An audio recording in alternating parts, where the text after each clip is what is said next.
Али Јаков е многу оштар и трета глава е. Во трета глава му зборува и овдека ги кажува на луѓето не станувате многу учители, не сака да кажем не се правите многу паметни. Колку пати ја среќам со христијани, ја ќе проповедам нешто и ми доаѓа после служба и ми вели ја не се сложам со тебе. Па кој си ти да се сложиш со мене? Ја не верувам ти тоа што го збориш. Па кој си ти да веруваш или да не веруваш? Ти треба да слушаш. Ти учител си, не си, па тоа што престане. Дали го разбираме тоа? Јаков е баш така. Му доаѓа некој му се буни нешто. Што се буниш ти? Што си ти? Учител не, апостол не, пророк не, па тоа што седи, врати се назад и седи на столче. Не шука Јаков, немој да ме... Не станувајте, браќа мои, мнозина од вас учители, бидејќи знаеме дека ќе бидеме построго судени за тоа. И сега понатаму зборува за... Иди на 10 стих. И се зборува за јазикот, дека многу оштар јазик. И затоа Јаков ги осудува луѓето. Затоа им зборува, пазете што зборувате, немојте да се правите паметни.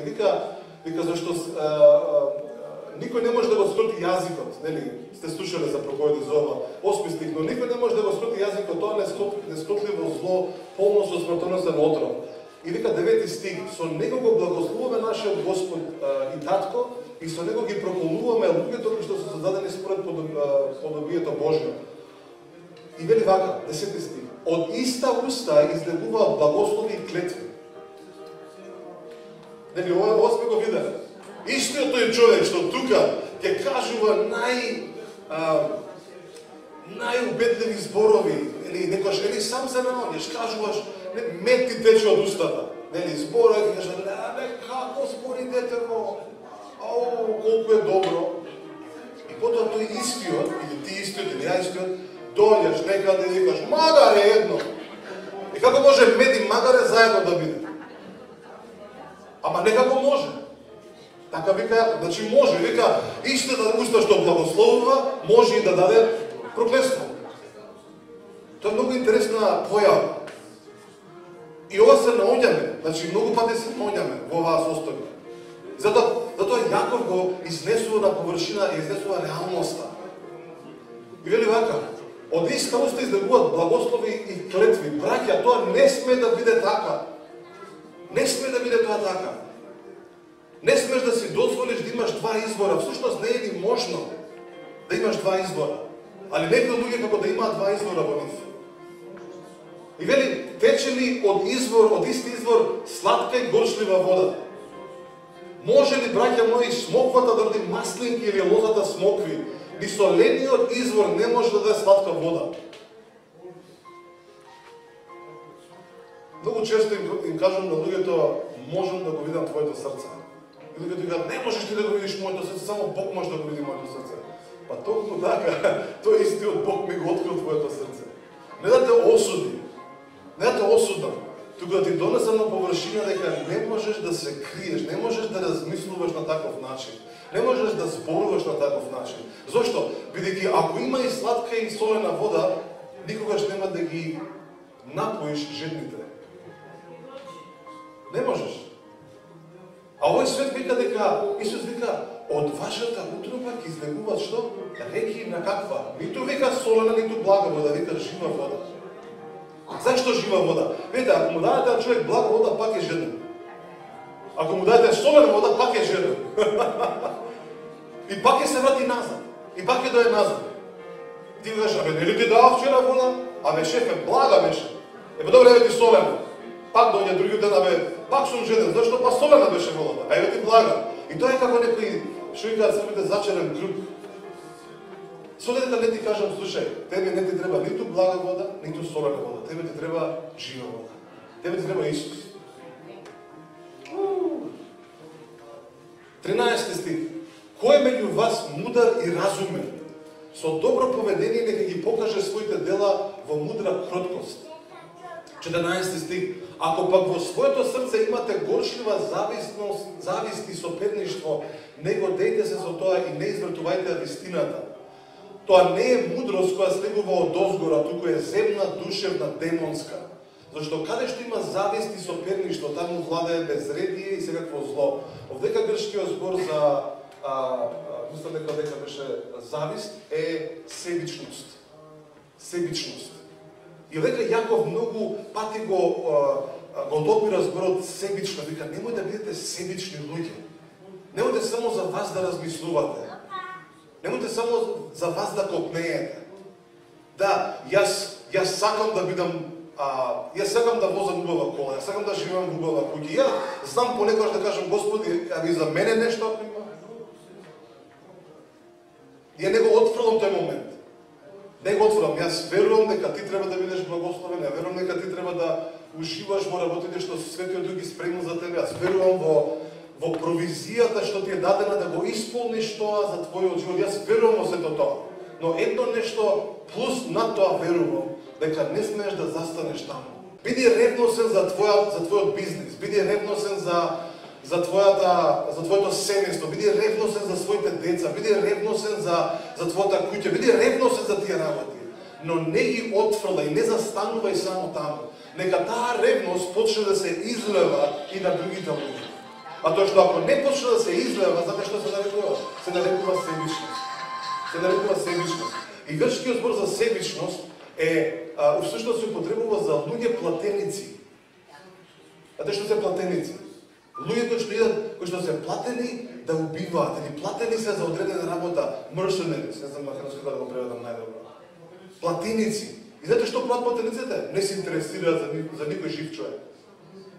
Зашто имаме луѓе кои што, нели, не имаме ние, него гледаме филмови и некој таму во некоја џунгла и дошол од не знам од каде, од некаде. И ти кажеш, што бараш ти тука?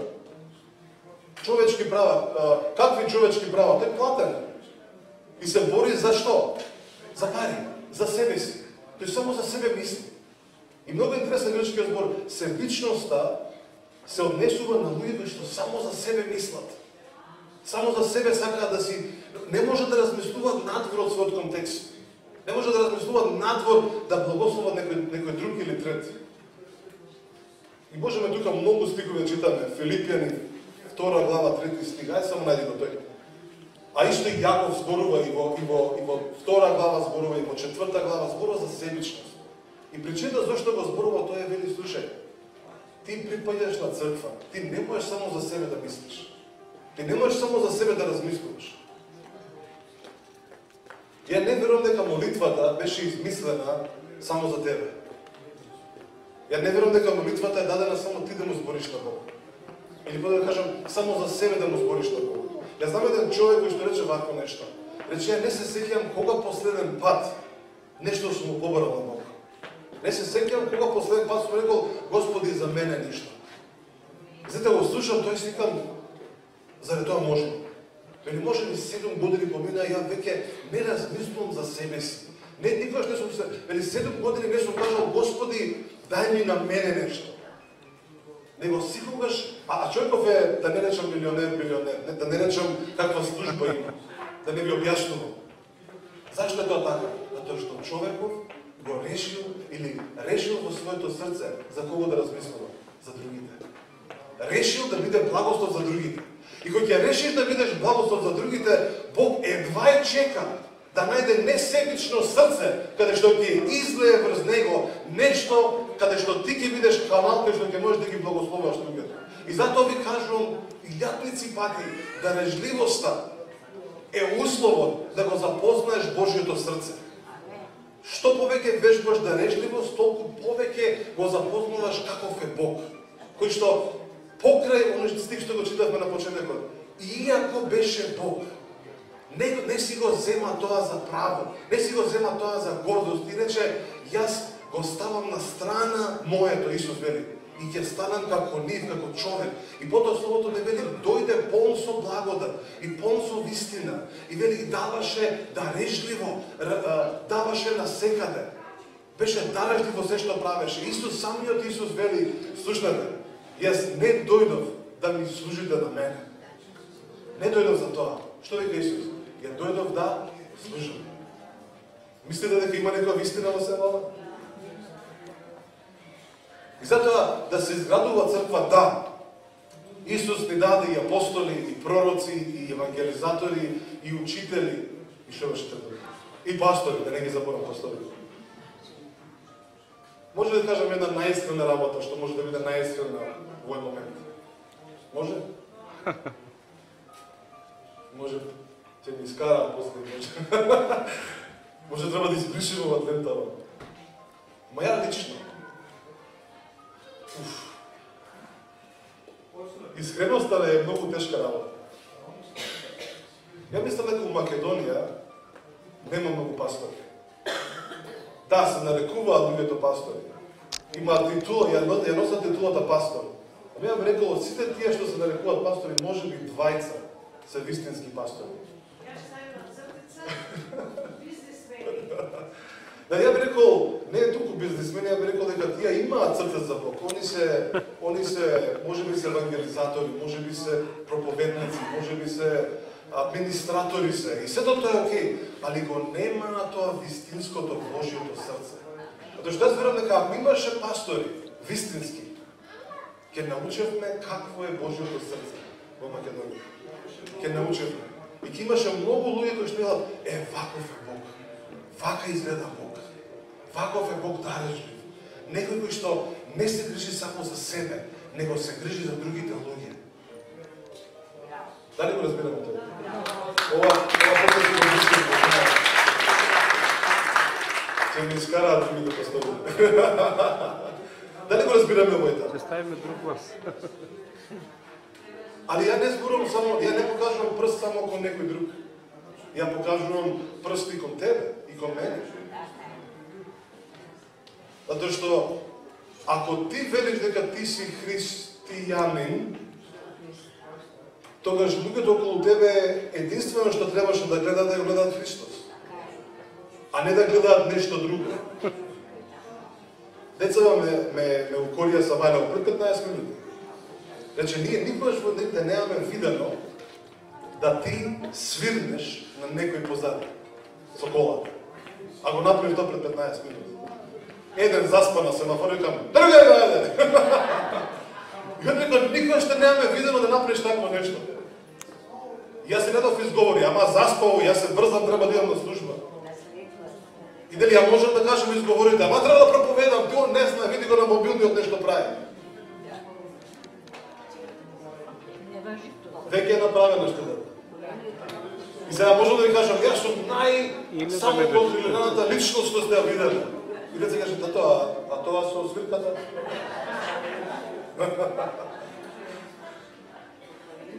О, Исусе! Трети стих.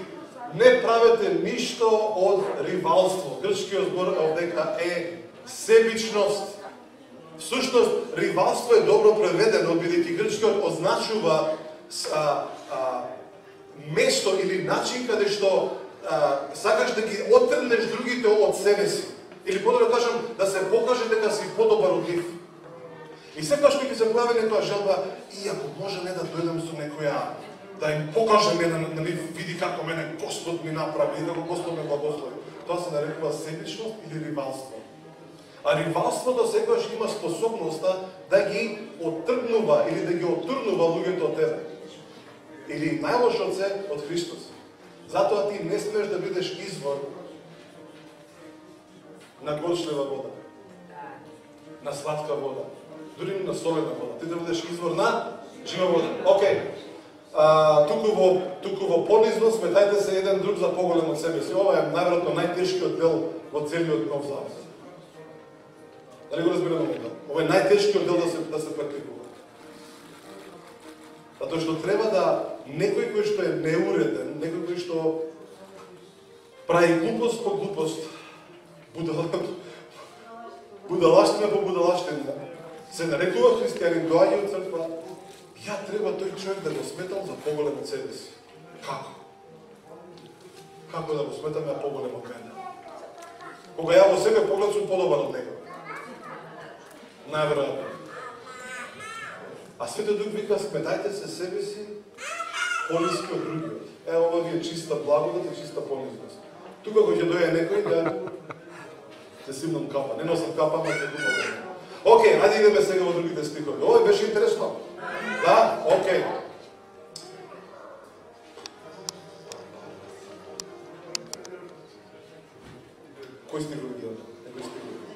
Кој стих го има? Океј, ајде идеме од вама. А уште 2-3 стиха, може? Тука сте ми сите? Ме слушате? Добро е. Ова го разбрахме што го зборев. Пак ќе се видите на молитва следното. Ќе ви штиклирам. Колку пати? 3 пати. Ајде, надвор од редот. Не, видите, јас знам еден човек кој што имаше проблеми со крвот и човекот е пророк. И он кажа рече дека 200 пати ги бројал, 200 пати луѓе се молеле за него.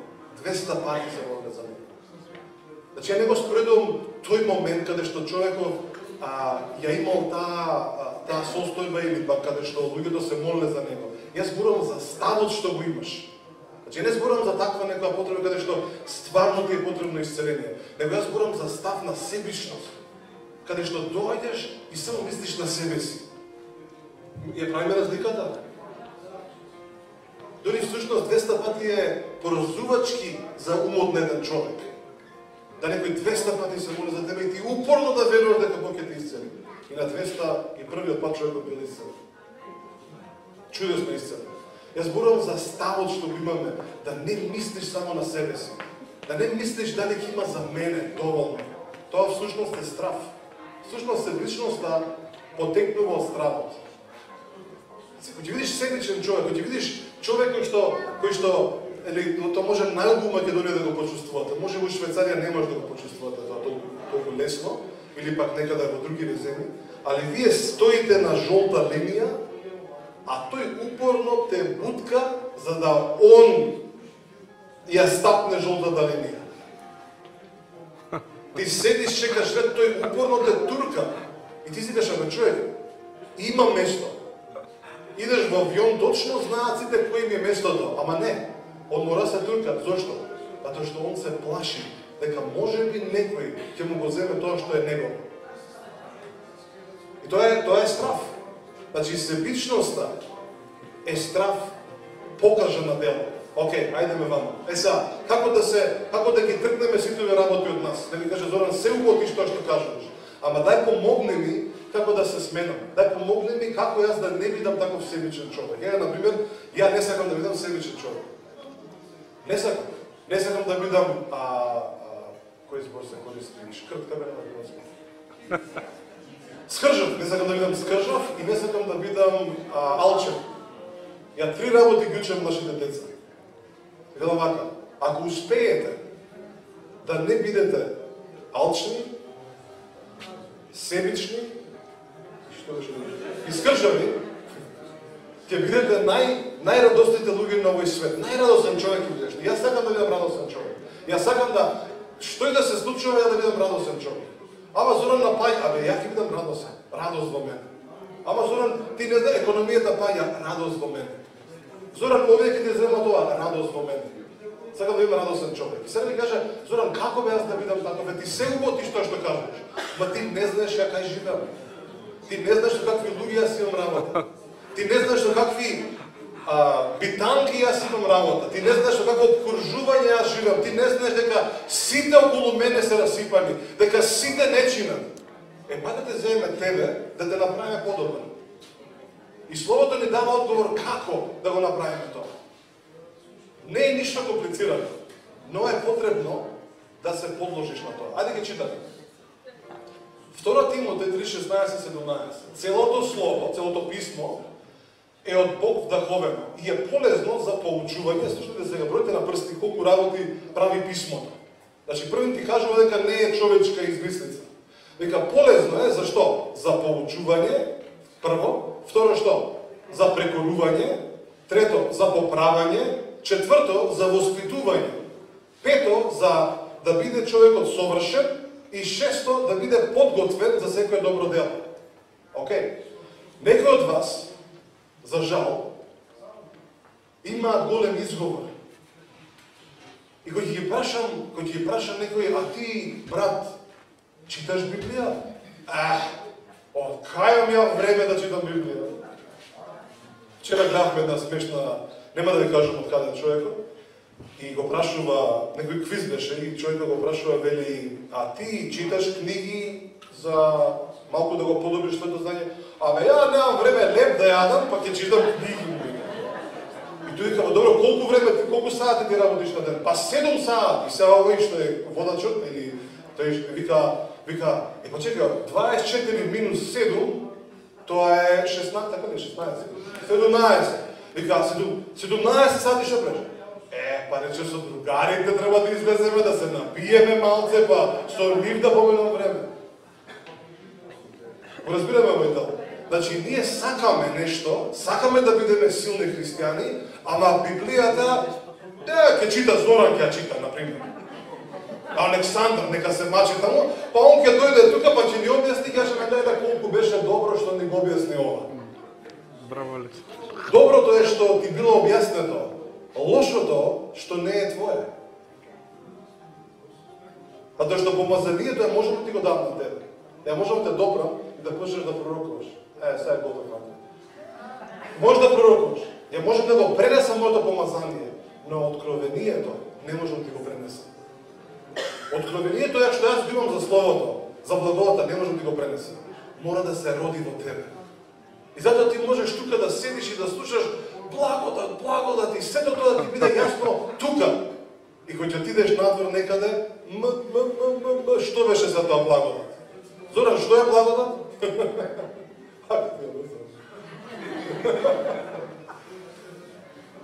После 10 години прашаш што е благодат, не ти кажу. Ќе ти наплатам ако треба. 500 денари. Океј, како отидовме сега? Целото писмо е од Бог вдаховено, полезно за поучување, за прекорување, за поправање и воспитување во праведноста, за да биде Божиот човек совршен и подготвен за секој добро дело. Не ја читаш Библијата, немој да очекуваш дека ќе бидеш подготвен, спремен, исправен, коригиран и усовршен за добро дело. Нема да бидеш подготвен за добро дело. Нема. Ти гарантирам дека нема да бидеш. Земи си го словото, читај го. Читај го. Не да ти стане идол, ама читај го. Читај го. И затоа многу често е луѓето прашуваат, Зоран, зошто паднав? Одма ќе ти кажам зошто паднав. Не читаш Библија. Не читаш Библија. Не можеш. Не слушаш. Не ги слушаш старешините, не ги слушаш проповедниците. Цитираш по твое. Ја не знам како да го толовам момент, дека себичноста е најлошиот рак во христијанскиот живот. Ќе те изведе од натре. Ќе те изолира, ќе те направи да бидеш одвоена личност од другите. И ти не можеш да го видиш тоа. Знаете дека себичните луѓе не знаат дека се себични? Се додека не дојдат во допир со Словото. Се додека не дојдат во допир со Библијата. И го читаат Јаков, и Јаков вика, што правиш ти? Благословуваш и проколнуваш? Како? Како смееш да го правиш тоа нешто? Не смееш. Ајде ме друг стих.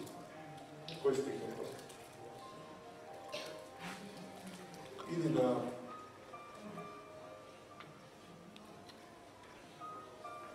Иди назад, иди на 10 стих.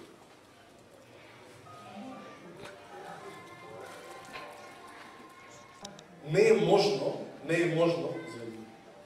можно за тебе и за мене да се нарекуваме христијани, а да немаме основата Христос. Не е можно. Ти можеш да имаш титула, можеш да имаш мајица, можеш да имаш Библија под пердица, можеш се да имаш. Можеш да идеш од црква.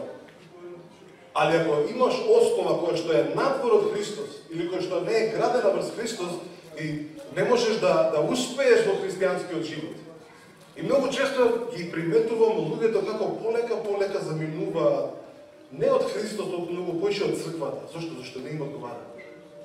И се заминуваат полека, затоа што приметуваш дека себичноста станува видлива.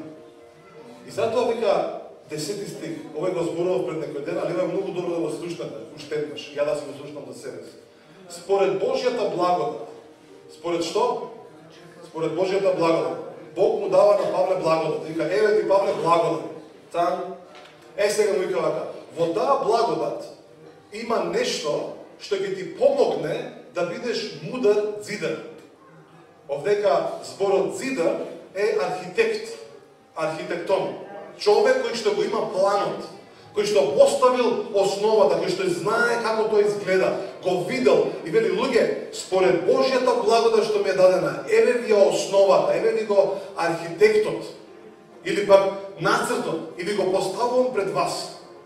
И вели, не само што бев архитект, него и мудар архитект. Се сеќавате во Јаков што вели? Зборува за една уста и потоа вели, но мудроста која што не доаѓа од оздола, која што доаѓа од озгора, таа е способна да ве научи како да се однесувате. Значи, однесувањето секогаш си има свој корен во мудроста. Немудар човек не знае како да се однесува. Нема бонтон, нема стил на однесување. Нема начин на однесување. Океј, да не ви издосади ви осумовам. Не, ја мислам дека ова многу добро. Според Божјата благодат која беше дадена, јас како мудар зидар, значи како Софос, архитектон, мудар зидар, поставив основа. И овдека зборот основа е темелиот. Сеќавате? Темели. Поставил темели. И вели вака, а друг гради врз неа. Значи, благодата која што беше дадена на Павле, ја постави основата.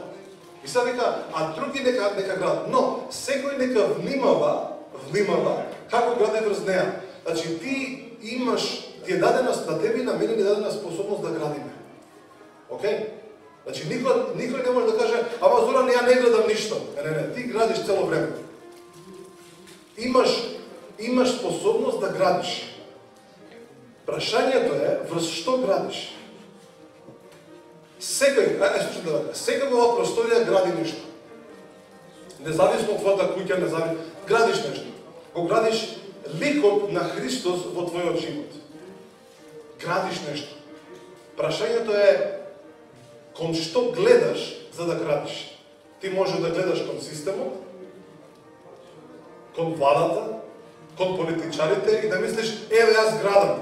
И те се е окей ти што градиш, тоа се е окей ти што градиш.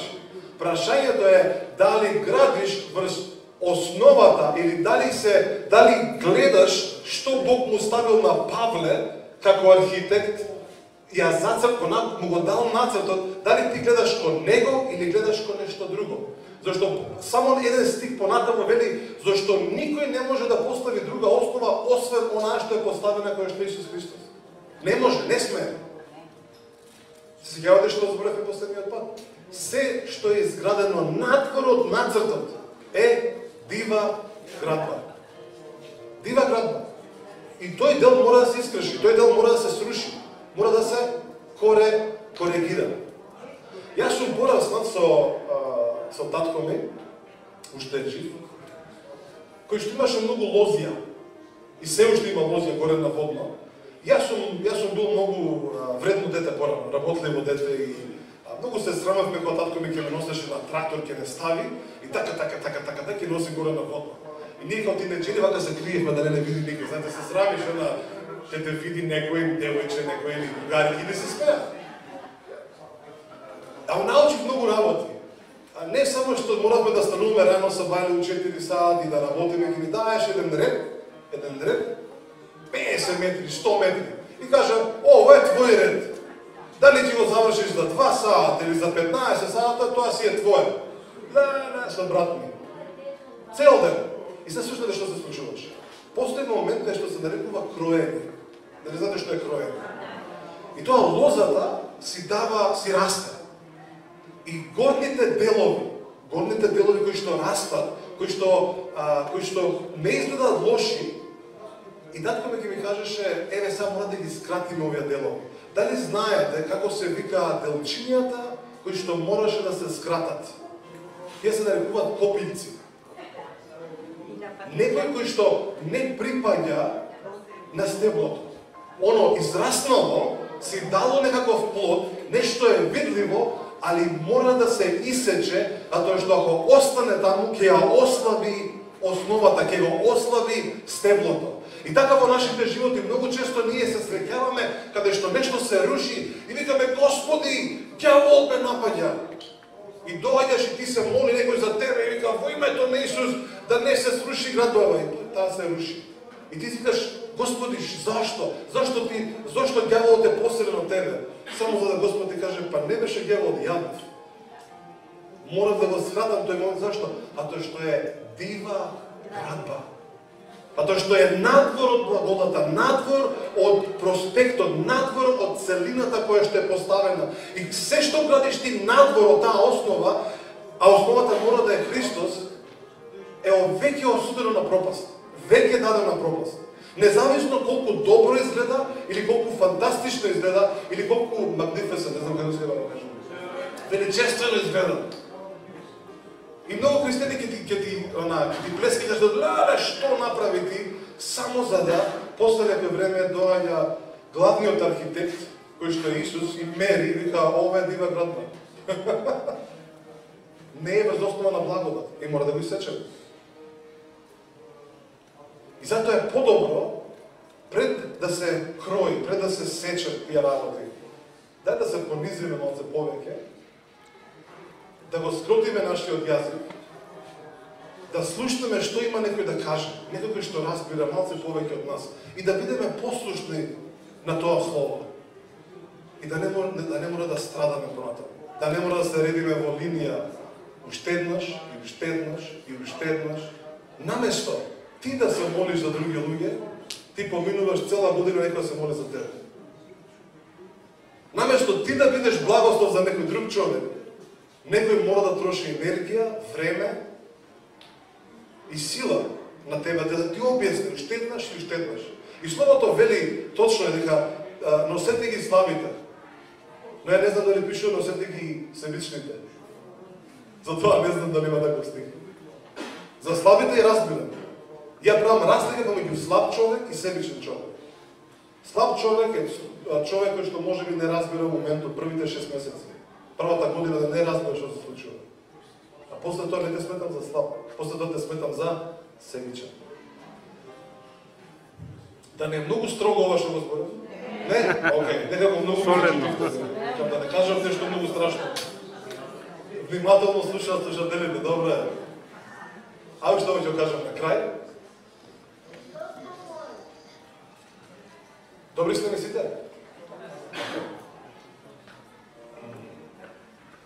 Ја не знам дали вие уживате денеска.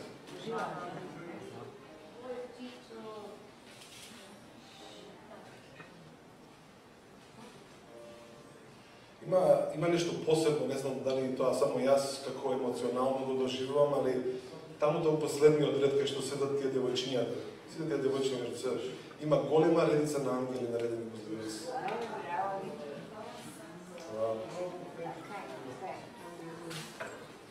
И сигурно има причина зашто го кажувам ова, затоа што ја верувам дека дори слушам прашање, каде што некој вели Господи, имам ли ангели околу мене? И буквално ти е одговор на твоето прашање. Затоа што има мноштво на ангели околу вас. И ја верувам дека треба, поготово вие таму 1, 2, 3, 4, 5, 9, наистина уверени во таа заштита на светиот дух, на ангелскиот свет.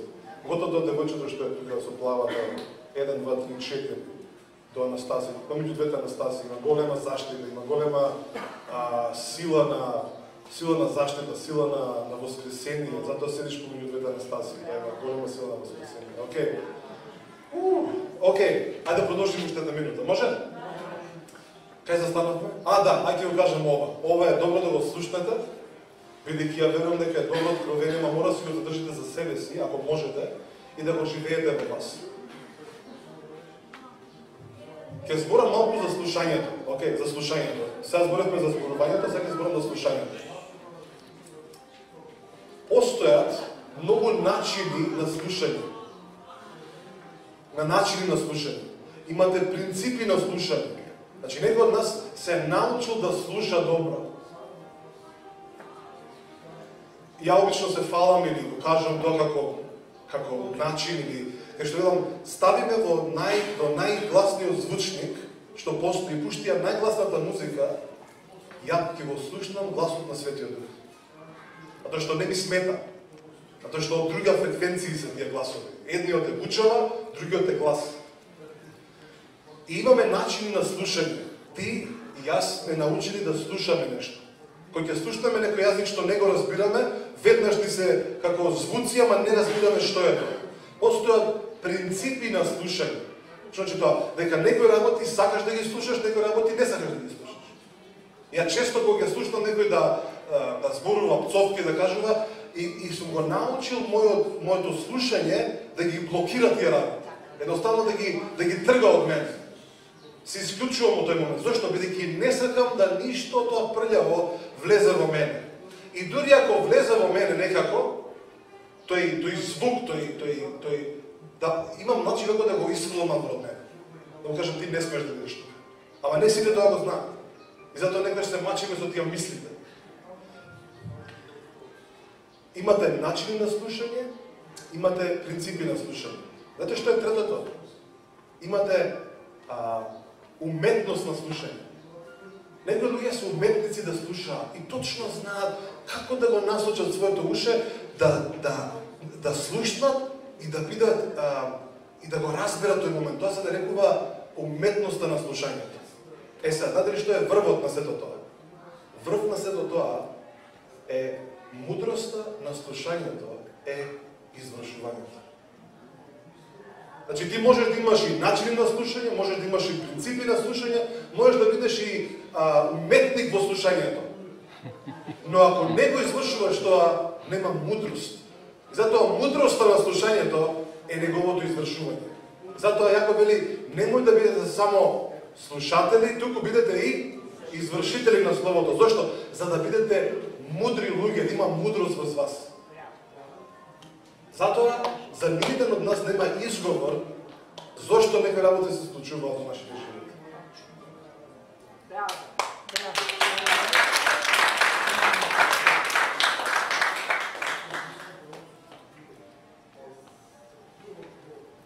Океј. Денеска ви зборувам за изградбата на црквата. А всушност зборувам за тебе и за мене. Без ја и ти да се изградиме, може само да сонуваме за силна црква. Може да дојдат најголемите, најдобрите пророци, најдобрите апостоли и да зборуваат се и се што, ако ја и ти не разбираме што е себичност и несебичност, тогаш тешко на нас. И затоа, браќа, сестри, пријатели, роднини, гости, слушатели, пробај да му дозволиш на Светиот Дух да направи несебични. Пробај да тргне таа себичност од тебе и почни да размислуваш за другите луѓе. Ние пробуваме ја и дека секој утро, колку што можем, колку што ни дозволува времето, да седнеме и да благословиме луѓе. Да, ќе кажеме нешто за нас, нели? Али сакаме зашто? Сакаме да се научиме да не бидеме себични. Сакаме да размислуваме за другите луѓе, сакаме да мислиме за нив. Ја не можам да мислам за цела Македонија. Некој може би мисли за цела Македонија, ја не можам. Ја боли глава. Али тие што ми ги дал Господ ги мислам. Тие што ми ги дал, што ги знам и што сум ги видел, можам да мислам за нив. И пробувам да бидам несебична личност. Пробувам да бидам несебичен. Мој совет до тебе е: почни да бидеш несебична личност, почни да бидеш дарежлива личност, почни да размислуваш надвор од твоите маки и проблеми. Исус вика, ќе си имате маки во овој свет, така да тој кажува. Ќе имате и тоа, и ова ќе ви зборуват, и ако мене ми прават, така и на вас ќе ви прават. Така да, немој да дојдеш да ми кажеш, Зоран, ја имам проблеми. И нешто ново ми кажуваш. Него, да надвор од тие твои проблеми, да размислуваш за другите луѓе. Да размислуваш да се молиш за нив. Ама Зоран, ја немам, почни да даваш. Ама Зоран, зборуват против мене, почни да ги благословуваш. Ама Зоран, против мене се, почни да им служиш на луѓето. Ама Зоран, не ме сакаат, почни да ги љубиш. И ќе видиш како луѓето ќе се менуваат. Така да ја и ти немаме никаков изговор да кажеме: ама Зоран, мене никој не ме гушка, оди ти гушкај луѓе. Ама никој мене не ме поздрава, оди ти поздравувај луѓе. Мене никој не ми дал ова, оди ти давај. Кажам само еден пример, за на крај. За мене е еден од најсилните примери. Иако станува збор за мене лично многу малецка сума, како да ја кажам. Може сум го кажал, например, мора да го кажам уште еднаш. Седам дома пред една конференција. И го слушам гласот на Светиот Дух. Земи 1000 денари и дај му ги на тој човек. мојата прва реакција беше 1000 денари, па ќе го навредам човекот. Значи не се ни малко, ама не се ни многу. И јас всушност дури помислив викам ќе дам ја уште 500 нели од мене, нели Бог вика 1000, ама ја 500 од мене. Јас сум подобар од Господ, нели. Викам ќе дам уште 500 да биде како нека нормална сума. Ама Светиот Дух вика дај му 1000 денари. И ја така некако ги дам, значи после 15 минути доаѓам на таа конференција и некако срамежливо му ги давам на човекот, му ги пикам во джеп, да обично така искам да прават. Вака те гледат кај имаш джеп, вака ти ги стати и бега по тебе. Сте приметили? И викам, слушај, ја верувам дека ова од Господ, не знам што кажам. И му ги давав пари, викам, земи, ова е пред некој се 7-8 години. И ништо не кажа човекот.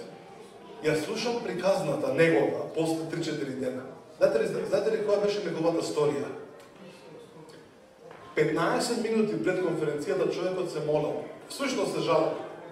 И рекол вака, Господи, јас слушам приказни, дека на некои луѓе им даваш куки, на некои луѓе им даваш коли им даваш, на некои луѓе дури се фалат точаци дека им даваш. На мене, Господи, 1000 денари не си ми дал никош. Доаѓа на службата и некој му дава 1000 денари. Не 1500, 1000. Сакаш да имаш вакви истории во животот. Научи се да размислуваш подалеку од себе или повеќе од себе си. Не размислувај само на себе си. Размислувај за повеќе. Размислувај за поголеми нешто, да размислувај за другите луѓе. И таа несебичност ќе те направи да бидеш силна личност во Божјото царство. Ќе станеме заедно? Јас само ќе се молам на кратко, ќе благословам, а потоа Илија ќе заврши со вашите информации, што ги слушаме. Пак ќе нагласам. Знам дека за мнозина многу работи се како да кажам, се во воздухот и многу работи се збунувачки. Но не смеш да дозволиш да бидеш збунет. Во Божјото царство не постои збунетост. Ја не сум видел ни еден ангел што е збунет. Не сум видел ни еден свет човек што е збунет. Не сум го видел Светиот Дух да биде збунет. Зошто? Што Светиот Дух ги гледа работите многу подалеку од само денеска. Така да верувам дека ова слика за секој еден од нас тука. Гледам раката на Исус, како ги држи срцата наши и како ги чува нашите срца. И ако ја нешто се молам да наистина бидат заштитени нашите срца. Затоа што ќе вредиш на светот и што ќе вредиш на твојот брат, ако твоето срце е вознемирано, ако твоето срце е исплашено.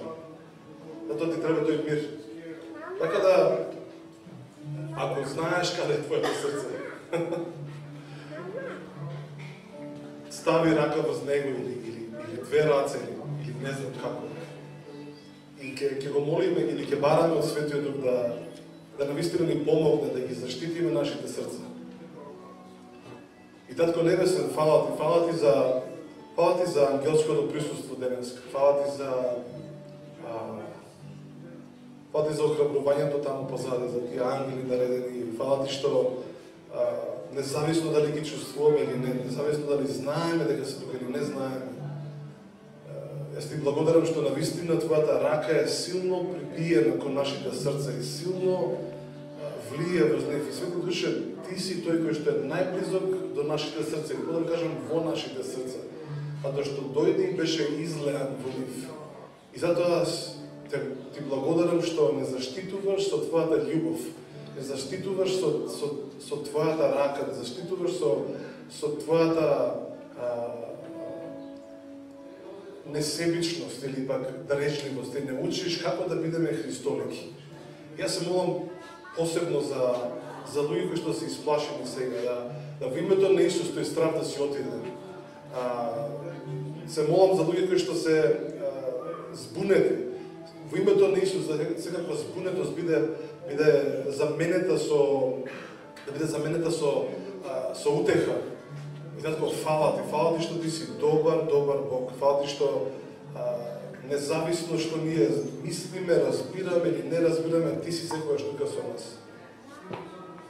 И фала ти што тие дарови што ги имаме ќе почнат да се или ќе се умножуваат и ќе бидат несебично давани кон другите луѓе. Така да тие кои што пророкуваат, тие што имаат дарови на пророкување, нека пророкуваат. Тие кои што имаат дарови на дарежливост, нека бидат дарежливи. Тие кои што имаат дарови на поучување, нека поучуваат. Тие кои што имаат дарови на утеха, нека утешуваат луѓе. Фала ти, Свети Душе. Во името на Исус. Амин, амин. Окей.